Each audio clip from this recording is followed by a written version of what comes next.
Okay, stop. Let's start recording. Well, I'm editing it, so I can, cut any of this. Yeah, we're telling you to start. I'm producing it. Start the podcast, Noah. Hello and welcome to 70 Years, 70 Muppets. More Muppets, please. A Muppet fan podcast presented by toughpigs.com. This is the podcast where we celebrate the Muppets' 70th anniversary with a series of spotlights on our favorite Muppet characters, from fan favorites to the most obscure. I'm this week's host, Noah Ginex, and the Muppet of the Week is Jill, Gil, and Bill Frog, performed originally by Kathy Mullen, Steve Whitmire, and Dave Goelz, making their world debut in 1984. And I thought, because it's the Mad Av Frogs, I would try and pitch some of my own products. And I brought in 3 new friends from the advertising world to come up with pitches for these new products. So please welcome to the podcast, Dill, Will, and Lil. Hello. Hi. Hello, Noah. It's me, Dill. Thank you for having me on your podcast. I'm Will. I'm Lil. This is our first time on a podcast, can you tell? I've never appeared on the microphone. I can't believe somebody wants to hear what I have to say. Ah, Lil, everyone wants to hear what you have to say. Oh boy, I can't wait to pitch these products. So I need some advertisement for flan. Flan. Flan. What do you have for me, Dill? A round dish that will bring you delight. Okay. How about this? Flan. It's sort of like Jell-O, but it tastes like sugar. Well, you could say I'm such a fan of flan. That's my favorite one. Thank you. I went to college. All right. The next product that I need help pitching is the glasses case. Not glasses, just a glasses case. Well, what about a glasses case? It's a great place to put your glasses. Sounds a bit obvious. I have one. Oh, yeah, Dill, yes. Glasses case. A thing to gather dust in your bathroom cabinet. Will, do you have an option for me? Yes, I do. Glasses case. So you could pretend they're eating your glasses. Nom nom, nom nom nom. That's a little frightening for me. Is it too scary? It's giving me a little bit of heart palpitations. Glasses case. They give you heart palpitations. Glasses case rated PG. For please get out. Put glasses on. All right. So the final product that I need help pitching. Only one more. That's so sad. Is a giant stick. A giant stick for your giant dog. A giant stick. A club that will have you as a member. Will, are you a member of the stick? I'm a club member, yeah, because, see, a club is similar to a large stick, Noah. That was the wordplay. I thought I was Will. Obvious. What did I say? Did I call Noah Will? I thought I was Will. No, asked Will his opinion. And that's me. I'm Will. Yeah, because you said the scenario. It's a club that will have you as a member, and so I will. No, you Dill. No, I will. I think this has devolved enough. Should we introduce who you actually are? I think we probably should. Joining me today for the Mad Av Frogs episode are Anthony Strand, Johannes, and Sarah Grace. Hello. Hi, everybody. It was us the whole time. See if you can guess who's who. Our names don't even rhyme. I'm Noah. I'm the tall one. Oh. All right, Noah, what are we doing on this podcast? Well, my friend Anthony Oh, hey, that's me. has written a quiz about Bill, Gil, and Jill. So what I actually wrote was a quiz about different people named Bill, Gil, and Jill. Great. Because there's not really that much to say about them. You know, they're in the Most Take Manhattan. They have a couple of scenes. Yeah.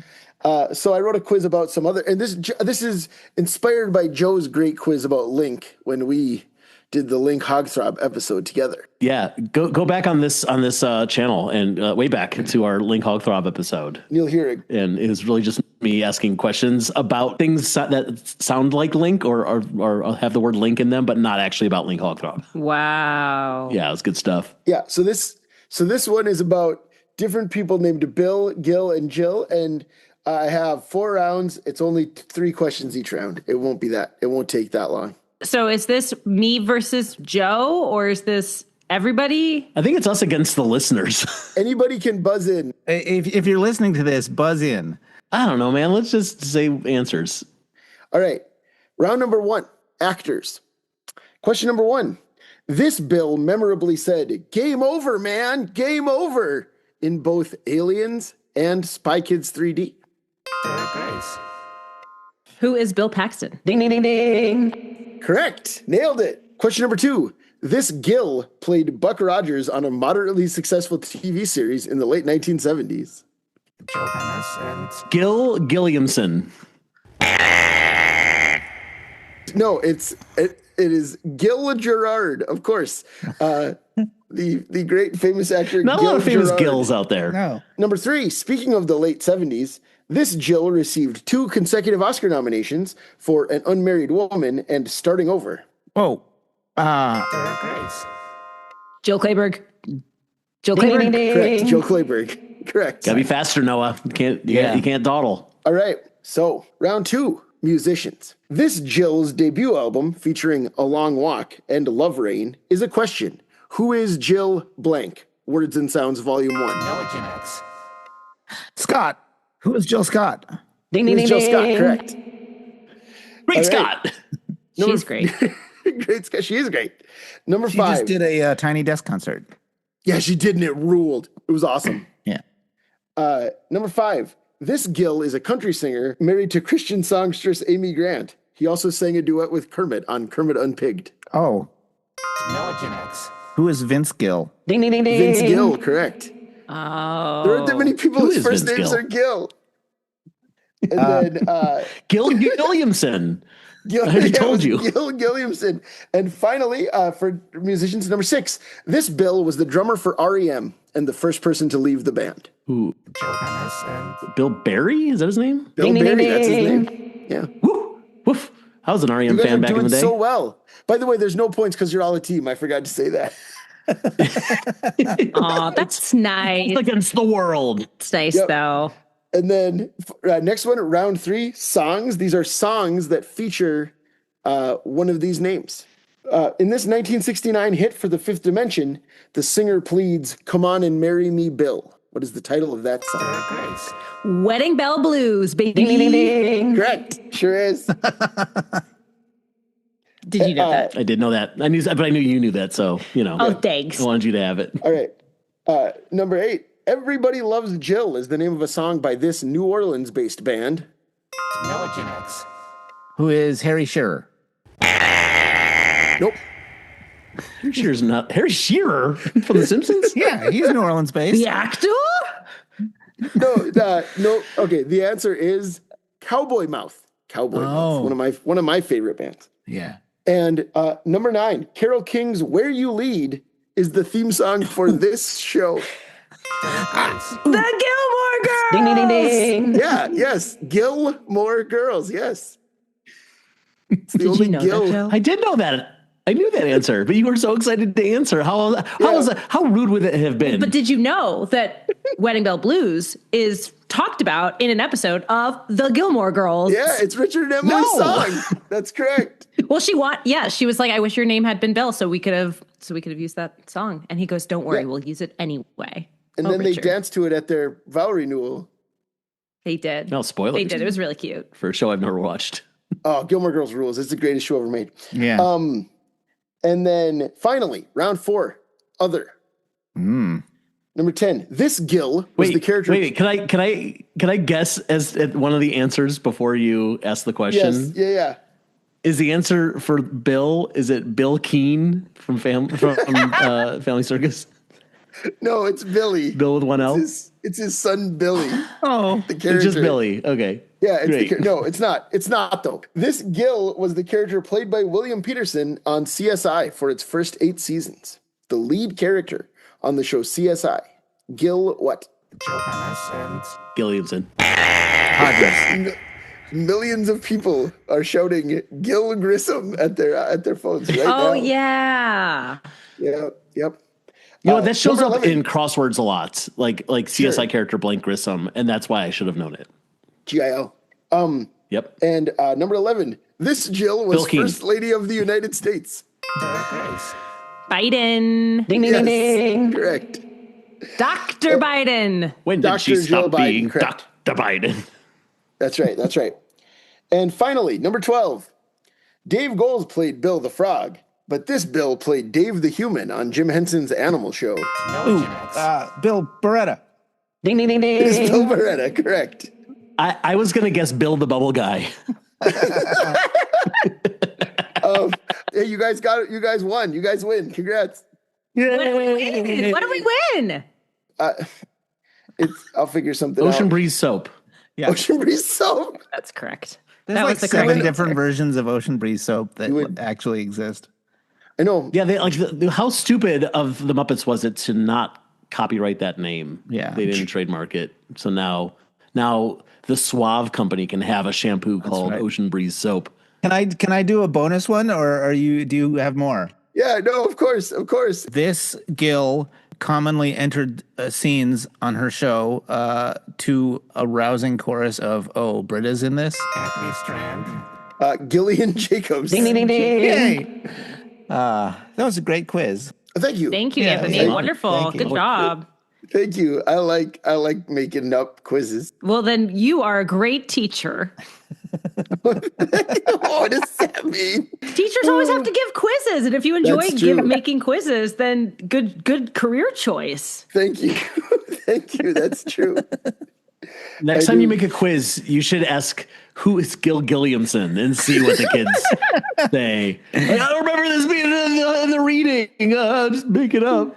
What else are we talking about? Noah, you were going to talk about the time that you met Gil, Bill, and Jill. Oh yeah, so Gil and Jill were 2 of the frog puppets that were in the Muppet box during the Muppet Performer Workshop in 1999. By which you mean it's an actual box full of Muppets. An actual box full I of just Muppets. want to make that clear. Yes. The Muppet box. I mean, yeah. Right. It was a box full of Muppets. There was Fraggles and Frogs and Grouches. Froggles and Frags. Yeah.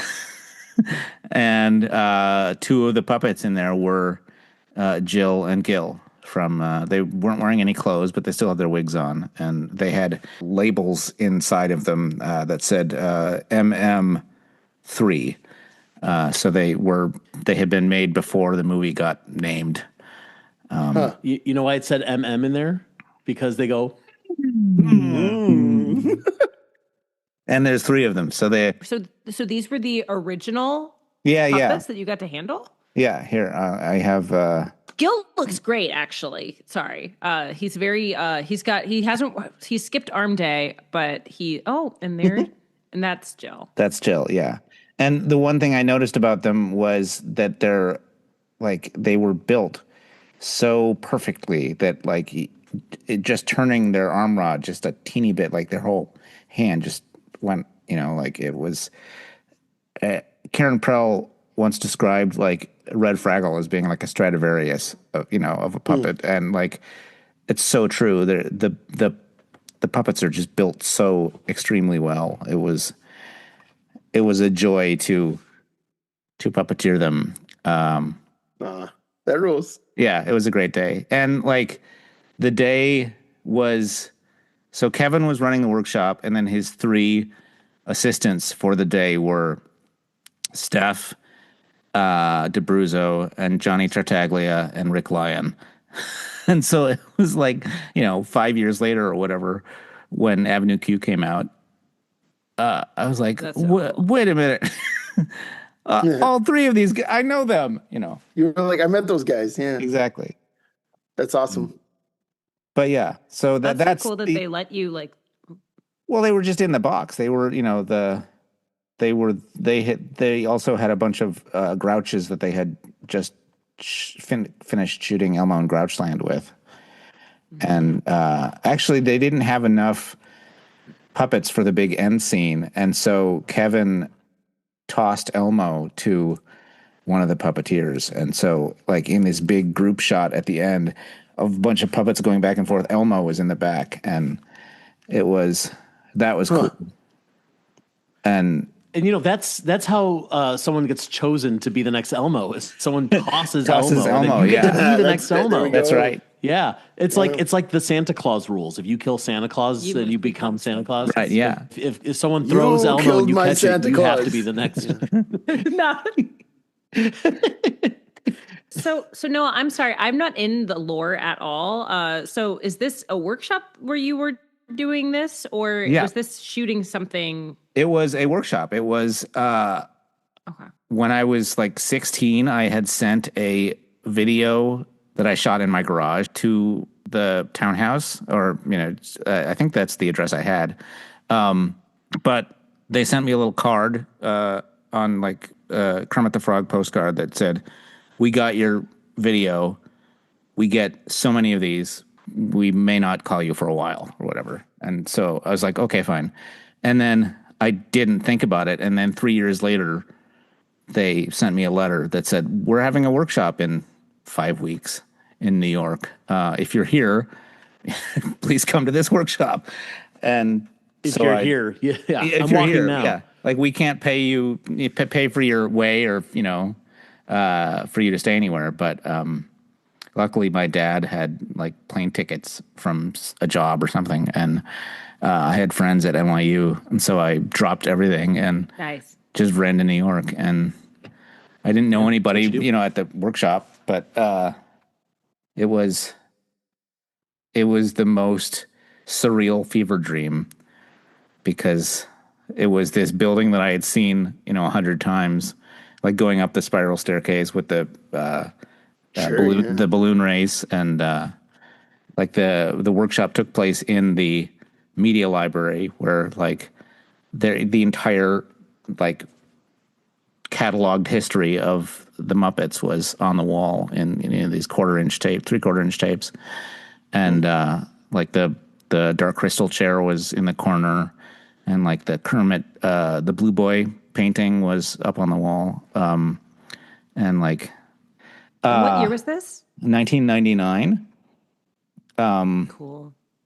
and the lobby bathroom was wallpapered floor to ceiling with it's like this one Muppet Show design that it's like it. You see it all over the place now, but like anytime I see it, I just think, oh, that was in the bathroom. And you go in there and you turn on the lights, and like it's thousands of eyes are looking at you. Is it the design like the old one from the 80s or 70s or 80s that it's like a repeating pattern of all the characters? Yeah. Yeah, I know what you're talking about. Yeah, Yeah. that's a good one. But Nice. That's fun. and then like I couldn't, I instantly recognized the frogs from Manhattan, because that was the first Muppet movie that I saw in the theater, and like I couldn't believe it that they were there, and then that we got to handle them.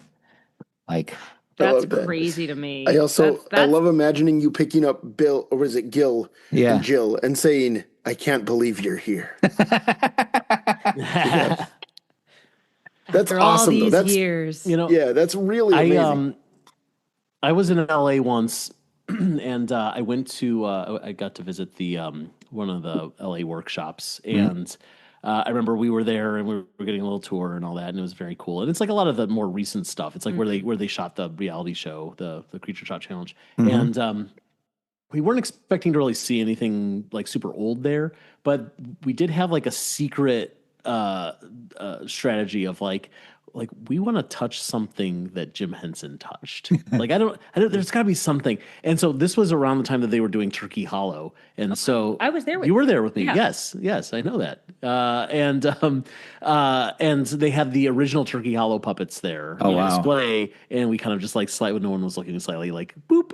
Touch a foot. I did it. But for you, like you touched these characters that like Jim, I mean, he didn't play those characters, but like he probably handled those puppets at some point, and like, they were obviously seen on screen in a really famous movie. Like there's so much history that you're literally holding in your hand there. It's Yeah. wild to me that just like the logistics of them going, okay, first of all, that they're built well enough that you could still be handling them, 14 years after they wrapped filming? 15 like, years, that's yeah. awesome.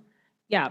And then also that they were like, oh yeah, we can just have these random kids and young adults handling them. Like, who cares about the preservation of these? I mean, the thing is like, what else were they going to do with those puppets, right? Right. Like, they're not being used in anything. belong in a museum. I mean, they do belong in a museum, but like, they aren't going to go in a museum. So we might as well use them, for these. Like, what are they going to build new puppets for them Right, to, and to like- use? Well, I guess the question is, in today's puppet workshops, when they host things like this, do they have like beta puppets basically, and like they're just handling things that are maybe as well made but aren't like, are basically the stock puppets for exactly, and so that stuff doesn't happen anymore. Right. Yeah. And that's the coolest thing about that story, I think, Noah, is that like you got to get in before they were like, oh, we should probably just have some like random puppets for people who are like tourists and taking these workshops. And I think to a certain That's really extent, cool. in the world of Muppet puppets, like they just have so many that these, puppets that are very famous to us were just like the random, because there were also like a couple whatnot, or maybe AMs or something like in there, just in the box. And I think that the fact that they were only two of them, it's possible that Bill was also there. I can't remember, but like they also had the Harry Belafonte mask puppets, but those were in like a glass case. In the lobby in Those the are at awards. the CPA now, right? Yeah, in their awards room, like so they do have puppets that they kept, from us and stuff. It's just like Look, if you watch the end of the Muppet movie or the wedding scene in Muppet Sick Manhattan, and you see that like slew of characters, and like those are just the ones that are being used as characters, and there's all these other Muppets, these puppets beyond that can't fit into a museum. They can't, like, aren't being used because most Muppet productions only use the same 5 characters over and over again. So that makes a lot of sense. But I don't know. I think it's neat that you got to be a part of that of it was Jill and Gil's history. Yeah, for sure. the only thing I remember from what we did with them was there was that, like, we did a big group song at the end, and on the first day there was like 100 people, and Kevin just had us all go through and show what we knew or whatever. And I think he had Johnny and Steph and Rick up there to just play off of, as everybody went through. And one person thought it would be hilarious to do like a scene from Raging Bull with one of the frogs. And that's the only one that Kevin stopped. He was like, okay, we don't need to do that. It's like a fight between Joe Pesci and Robert De Niro. And he's like, no, don't. But pretty much would let anybody get away with, because it wasn't being filmed or anything. And I went up and like had whichever frog I was using, one of the Grouches like picked a fight with my frog, and he's like, well, you want a piece of me? And I just had, my frog say, yes. He said, oh, yeah, which piece? And I just remember the little frog hand, like, that one, like just pointing at a spot on the, and he's like, oh, sure. And he just picked something off of him and gave it to me. And it was like, it was 27 years ago. So it was, it's amazing that I remember that much, but it was like, Sure. The craziest thing about this to me is that you stole those puppets and you still have them. I can see them in the background of your video right now. It's actually really surprising. Not only that you stole them, but that you're putting it on this podcast, so now everyone knows. Well, so the only reason that I'm not mentioning Bill is because my dog used him for a chew toy. So I don't. Poor Bill. One. Yeah, Bill has ears. Bill no longer has ears. Sorry, Bill. We at Tough Pigs have a TeePublic, tpublic.com/toughpigs. Megan Barbeau, who is one of our Tough Pigs contributors, an old friend of Tough Pigs, made a shirt featuring Bill the Frog. And it says, Bill's got ears. It says Bill has ears. Sorry, thank you. Bill has ears. And if you've been listening to the Moving Right Along podcast, then you would know that is a joke that you guys made a lot. Anyway, if you're a really big fan of the Mad Ave Frogs, you got to go to our TeePublic and possibly purchase a Bill Has Ears garment. So after Muppets Take Manhattan, the puppets were used in a series of National Wildlife Federation PSAs where they were played by David Rudman, Kevin Clash, and Karen Prell. And I was really hoping that by the end of this sentence, I would have something else to say about I was going to say, here's my thoughts about those PSAs. Please do. Yes, that is correct. You know what it is? You have to mention it because there's someone who's listening to this podcast and they're like, hang on, you have to mention their entire filmography. Right. Are we going to talk about the fact that Jill the Frog shows up in the 2018 Muppet Babies TV show? We got to make sure that we talk about that. Does she? She does. Just Jill by herself. Take it away, Anthony. Jill is actually a pretty prominent supporting character on Regular Muppet Babies, as it's known in my house. Regular Muppet Babies. And as opposed to Downstairs Muppet Babies. But yeah, no, Jill shows up in Jill the third season. Jill isn't on Downstairs Muppet Babies. And so. Yeah, she's not on it. She's on Regular. And she is like a very type A personality. She doesn't want to, she likes to have everything in order. She likes to do things a certain way. And she's a bit older than the rest of the babies, right? Yeah. But her basically her thing is that she has to like learn how to compromise, basically. Yeah. But she's in a bunch of episodes in the third season. So yeah, she just like becomes a recurring character.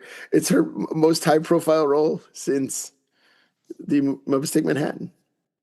Since those PSAs that we don't remember anything about. That's right. Since those PSAs where she's played by Karen Prell.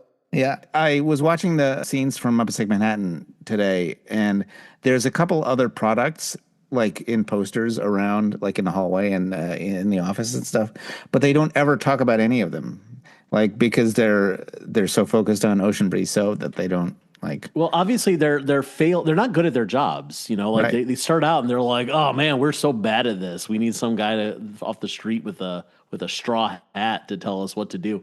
So, like, I don't think that they're supposed to be successful campaigns.